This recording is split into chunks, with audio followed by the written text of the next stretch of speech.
Hello and welcome back to another episode of our stories and conversations on mental health. I'm Matt. This is Dylan. And what are we going to talk about today, Dylan? Perfectionism. Perfectionism. Now this is something I can probably relate to. So when you talk about perfectionism... Don't make me say this word. Professionalism. Perfectionism. My wording is getting so bad nowadays, but yes. Jesus. What is it to you? Perfectionism. Trying to do things to an unrealistic standard. And it's not feeling bad within yourself if you didn't perfect something? Didn't perfect something. Didn't do something perfectly. Did do something perfectly. Not on the ball today, mate. Okay. Yeah, no, So, with me, I get, I need to... I guess it falls in the OCD bracket of mine as well. But, when I write messages on Messenger, I've got to make sure the commas are in the right spots, capital letters, full stops at the end, that I'm writing everything perfect. Now, I think that's OCD, but I like to be perfect. So that's... What's the word again? Perfectionism. So that's perfectionism, right? Yeah. Yeah. So what are the things in the life that you feel that you need to be perfect at? See, so perfectionism for me is... I can, for example, I cannot be perfect at everything. So don't even try. So again, you're on the opposite side of me. Yeah. I try, and I try to make sure it's perfect where you don't try. No, I used to not be like that. But especially at school, I was like, I'm never going to do it properly, and I'm never going to get it right, and I'm never going to be the best. I'm never going to do anything. So I would never try because I'd be judged, or I felt like I'd be judged.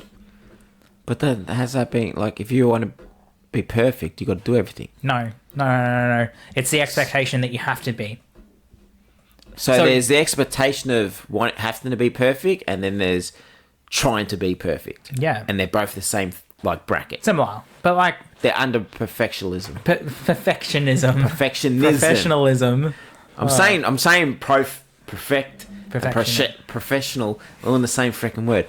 So perfectionist, being a perfectionist isn't just making sure everything's perfect. It's wanting to be perfect, but not doing anything to be perfect. No, it can be. For me, Yeah. For me, it was. So I'm saying it can be both ends. Yeah. So I am never going to be perfect. Yeah. So I don't even try. But then when I do try, but you want to be perfect. Yeah. Don't try to be perfect. Yeah.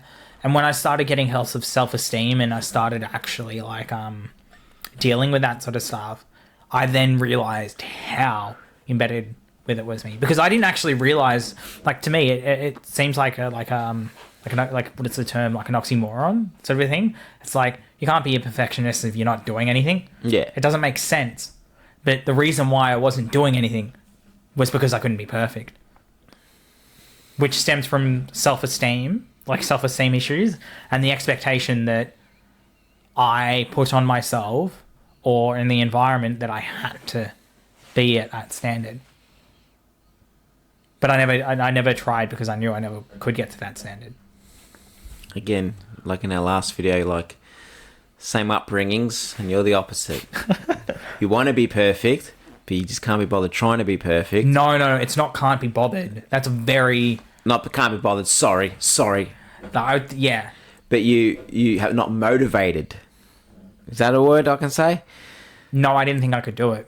You don't think you can do it, okay? So you want to be perfect, but you don't think you can be perfect, where I know I'm perfect, Fuck. In class, no, I'm not perfect. But in class, I like the sound that I'm perfect. I'm always right and all that stuff. But yeah, no, I'm a perfectionist. I like to be...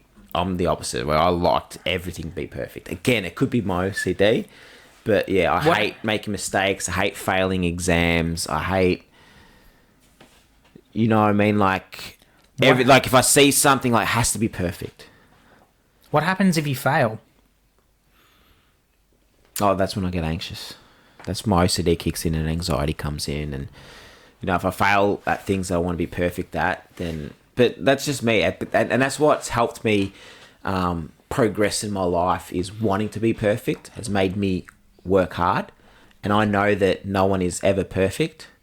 But, like, thinking that you can be perfect, it's like a two-sided sword. Like, you can get into that thing of, you know, always trying and feeling depressed because you're not succeeding, or, you know, you can see it as, okay, I can't be perfect, but I'll try to be perfect. And then, you know what I mean? Like, things go good in your life, you progress in your life. You know, I'm not going to, you know, we know you're not going to get a perfect score in this exam, but you train that you want to be perfect, that you'll train hard enough to pass the exam. It's not about how high you get, it's about if you can pass it. You know what I mean? I, like, couldn't give a crap about, like, back in the days, like, when I was younger, I didn't care. Like, as long as I could pass, what, C minus used to be passing. I can't remember. They don't do grades like that anymore. But now, yeah, I've got to be perfect. Everything's got to be perfect. But that's OCD. The OCD caused that, because I never had perfection. I've never wanted to be a perfectionist. It's only since my OCD started that I have been wanting to be a perfectionist. Bed's got to be done perfectly. This got to be done perfectly. That's got to be done perfectly. When I was young, fuck, bed not made, jocks on the floor, this not straight, this, that. So, yeah. Maybe it's OCD, it's not perfectionism. Maybe they're different. I don't know. I don't know, I'll ask my shrink tomorrow. Yeah. He'll say it's just OCD. But yeah, nah. So you want to be perfect, but you don't feel you can be perfect. Why is that? No, like, I'm actually trying to teach myself not to be perfect. So, but there were points where I had to, like I had to view myself as, like, the best, or had to be giving, like, the best advice, or the best this, or the best that, or the best, I had to be everything. And then if I saw anyone else, like, get any other validation or anything else, it meant I wasn't perfect and I wasn't doing well enough, and it's all actually about my insecurities and my problems and my... So you just used to compare yourself to people. Yeah. And the one thing you shouldn't do in life. Oh, yeah. But if you haven't, like, you know,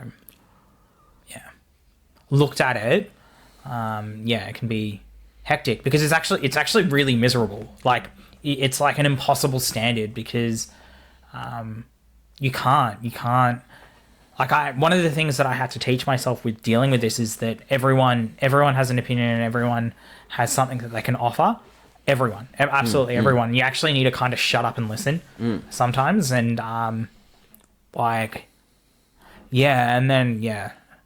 once I started learning that and realizing that it wasn't just about me, because, like, for me, it was like I almost viewed it as just being about me, which was pretty brutal.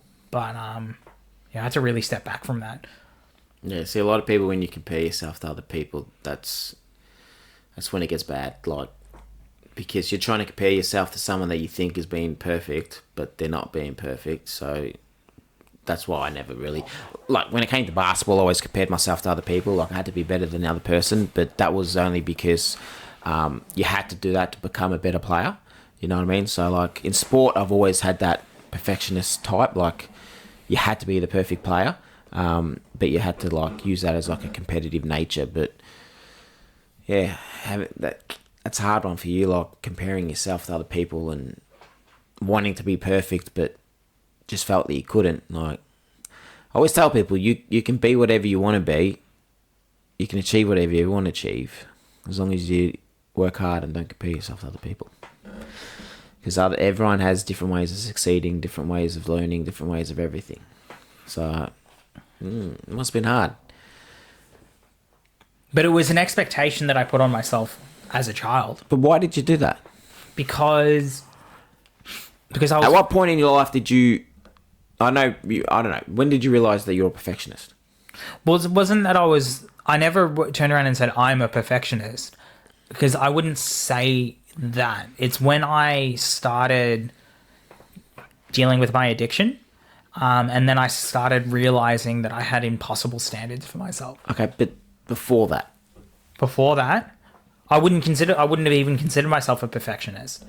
It's the reason why I do now is because the way that I used to view my thoughts, like the way that I view my thoughts is I'm not going to try because I can't be perfect, or I'm not going to try because I can't be the best, sort of thing. And yeah, I don't know. It took a long time of reflecting and understanding for me to realize that. Because I'm just curious to know, like, at what age did you realize that you're trying to compare yourself to other people, or was it just I was only recently. recently? Yeah. Yeah. This is like I've learned. So you can't think of a time when you were young and thought, oh, I wanted to be better than them. Oh, not. I wouldn't say the terminology. Like I wouldn't say that I said I want to be better than them. I would say that I have to do this really well, or I can't do this really well, so I'm not going to try. And was that like at school? Yeah. I remember having like one time, and I had to do an assignment, and I was like, they're going to judge me for trying, so I'm not going to try. So like, and it was just like this theme of like, which goes back into like. So when you didn't try, like for exams, did you still write answers and try to do the sort of, test? but half-assed it. Like I didn't. It weren't like me, just write your name on the paper. You go done. No. Because I know I'm going to fail, so here you go. No. Yeah, it was weird. Like, but school was like really hectic for me. Like 90% of my trauma, like not 90, like a lot of my trauma comes from school. Well, we'll leave that for another video. Yeah. School trauma, we can call it. School trauma. A couple videos on trauma. Family trauma, school trauma. School trauma was School brutal. trauma. Oh, mate, I can go fucking forever for that one. So you were comparing yourself to a lot of people back at school, like wanting to be perfect. Do you want me to talk about like a really, really, really like it's slightly different, but it's the term that I mentioned to you before, moral perfectionism? Yeah, go. Okay, so this is probably like another big example, like more. This is another example. So moral perfectionism for me was I had to be morally perfect. So that meant that I had to be a really good person. I had to treat people really, really well. I had to do all these things right, and I could never do anything wrong. And that stems from intense guilt and shame, and the expectations that were put on me as a child. So like when I was younger, we had to present a certain way. So everyone else saw us as really, like me and my brothers, as really like well put together or really good, really like articulate, all this crap. But it was all a facade of the way that we had to present. And that's probably like a really big example of where I had to be perfect, because when you don't reach those expectations, you feel like you fail as a human being.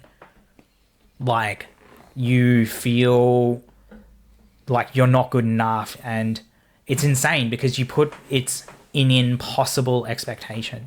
And it's like if you don't treat someone nicely, or you don't do the right thing, or you stuff up, you attack yourself relentlessly. Like demonize yourself, and then it creates this like real negative like cycle within yourself of I'm not a good person, I'm not this, I'm not that, I can't do this, I can't do that. And then your mental health just gets, but it's a standard that's impossible. It's full on. Yeah.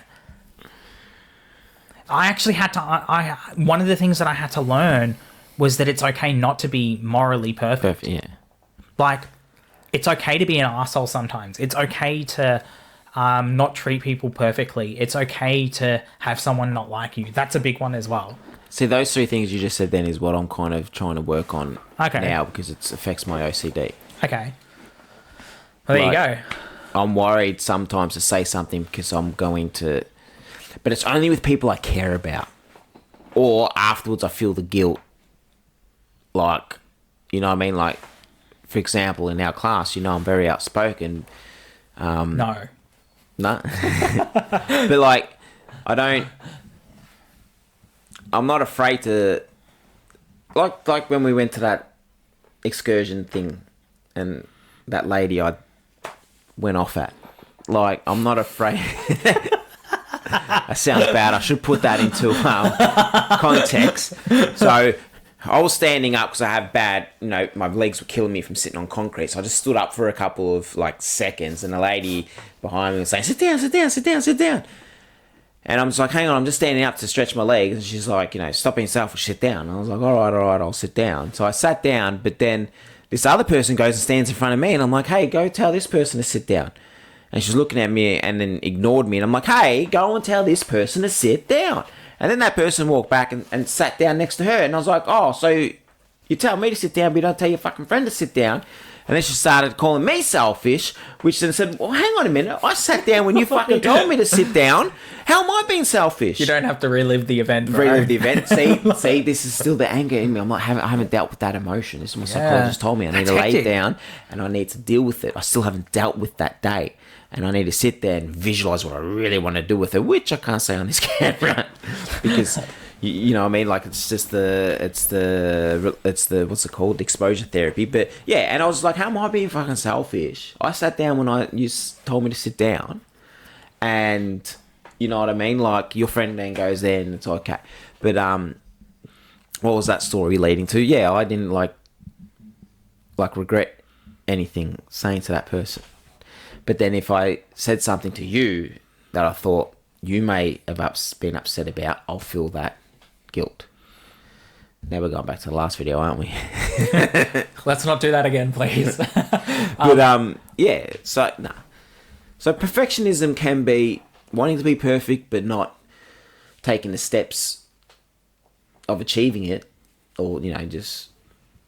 Yeah, and then there is like the other side of the coin where I like everything to be perfect, which is AKA OCD. Yeah. So maybe that's not perfectionism. Maybe it's just OCD.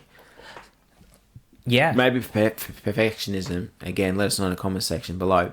Maybe perfectionism is wanting to be perfect, but not believing that you can be. And then what I have isn't perfectionism, it's OCD. Maybe. I don't know. I don't know. We're not doctors. We're mental health students, but we're not fucking doctors. I do eventually want to psychologists. Yeah. I do. But for example, I can talk about this is also ADHD masking. But I have a terrible working memory, so I forget a lot of stuff all the time. I don't I lose keys everywhere and all that sort of stuff. And people don't understand that. So what I would do is I'd hide the fact that I would forget everything. Because I couldn't reach other people's expectations. Which meant that I kind of had to... over time felt like I had to be a certain standard to fit other people's wants and needs. Yes, I could never accept the fact that I was different. So I had to be... Well, everyone is different. I know, but... No one's the same. But a lot of people say that, but they don't truly accept neurodivergence. Like, people say, oh yeah, neurodivergence is... But yeah, no. No, I believe that everyone's different. We can go through the same things. Yes, we understand the scenario that people went through, but you can't understand and know their feelings because we all deal with things differently. That's my take on that. So, yeah. I can't believe you only just realised that you're a perfectionist recently. Yeah, well, then I had to when you were drinking, were you like? No, I just denied. I was in denial. I didn't accept it. Being oh no, see that's so silly. I had to, in life I had to try and reach the top. I had to try and do all these societal things. I had to be perfect. I had to do the job right. I had to do this. I had to do that. Everything had to be, but it all stems from my insecurity and my inability to fail, wanting to. And why are you afraid to fail? Because I failed my entire life. Everything. Deep now. Everything. Absolutely everything. Which is weird because you'd think that failing everything would teach you that failure is okay, but it doesn't. It does the exact opposite. Because every time you fail, you reinforce that belief that you'll always fail. and then I also had that belief of, if I, how do I word this? They're going to judge me if I try or whatever. Then yeah, but that also could be looked at as self-sabotage. Because of my guilt, shame, and who I saw myself as, I never tried because I didn't want to accept the fact that I couldn't be perfect, which also could be a thing as well. Because if I tried and failed, it means I'm not perfect. True. Which also which could be a thing as well. Because which is a weird, what is it, other side of the coin sort of thing with perfectionism is that I could be in denial about not being perfect if I never tried. I never tried, so I don't know. Doesn't mean you don't know if you're perfect at it because you never did it. Yeah. But now... So in the head you can think, well, maybe I could have been perfect, but... It's not even that. Now I know that I don't need to be. Now, I actually said to myself the other day when I was doing, a workout, I said to myself, I was like, I give yourself permission to fail. Failing's the best thing you can do. Yeah. That's how you learn. Yeah. And anyone that has a perfect life would be the most boring ass life ever. Yeah.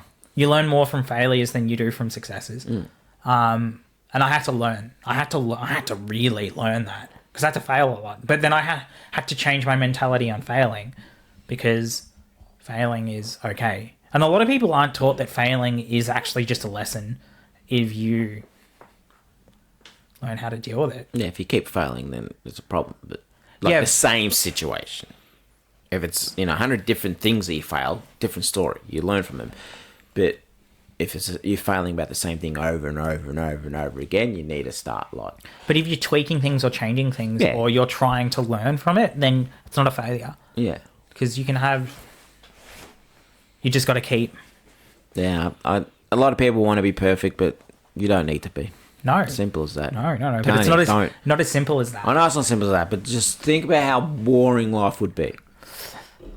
Aaron, I want the perfect life. No, perfect is boring. Yeah. We actually learn, yeah. The thing, especially with successful people and people who have done really, really well in their life, we only ever see their successes. We never see their failures. Oh, that's all right. You never, and that's the thing that we judge ourselves off. We always judge ourselves based off other people's successes, not failures. But if you saw their failures, you would understand why they're successful. 100%.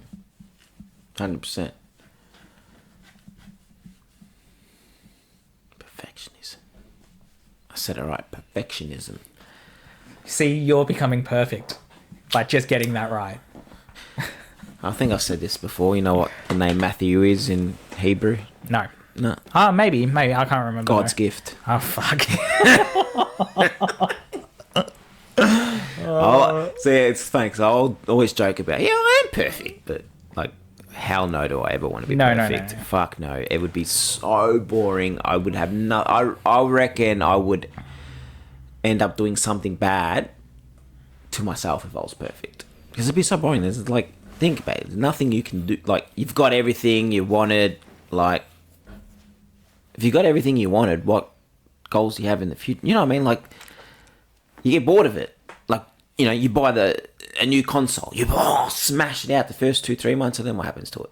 You buy a treadmill. You smash it out for 2-3 months, and then what happens to it? And so that'll be the same as having a perfect life. As soon as you get it, it'll be great for the first 3-4 months, 5 months, and you get bored of it. You get bored of it, and then you go. That's my take on perfect life. Well, what do you think addiction is? Addiction is chemically, you're getting entirely for example, you drink, you get a crash afterwards, of course, but chemically you're going up. So everything feels great. But over time, your body gets used to it. With anything. So if everything is perfect all the time, your body gets used to it. So the weird thing with life, I agree with you, the weird thing with life is you actually have to have bad. You can't 100%. You can't have good without bad. Yeah. Otherwise 100%. It's why over time drinking your chemical spikes ends up going down and you feel normal when you're drinking rather than drunk. Feel that high, yeah. Yeah. Yeah. You can probably hear my boy screaming. obviously almost a feature. But yeah, no, that's it. So seriously, if you're sitting there watching this video, you've stumbled across it, understand you don't need to be perfect. Life's not meant to be perfect. But it's not, yeah. It's meant to be enjoyable, but not perfect. But understand why, like, start looking at why you think you need to be perfect. I think that's a really important thing. 100%. That's like, why? Why? Yeah. Why do you need to be perfect? What is it that you feel perfect is going to bring you? Yeah. And what, if you aren't perfect, what happens? Because that will answer a lot as well. Because, yeah. I think asking questions on why you have these sort of ideas on yourself, and asking questions on why, it really, really good to help you. Why? Why? Well, if you feel comfortable, let us know why in the comment section. If you feel that you want to be perfect, let us know why. If you got any other advice on... Because I don't want to end up like Matt. If you got any other advice, you can let us know in the comment section. But yeah, that was our show on perfectionism. Perfectionism. Anything but perfect, but, you know, we'll get there. That's exactly right. Well, thanks for watching. Truly appreciate it. Cool. And, yeah, he's my new... Gonna have a lot more videos with Dylan. Oh. We enjoy him. So if you enjoy him, give it a thumbs up, hit that subscribe button. We've got some more coming. And, yeah, we'll talk to you soon.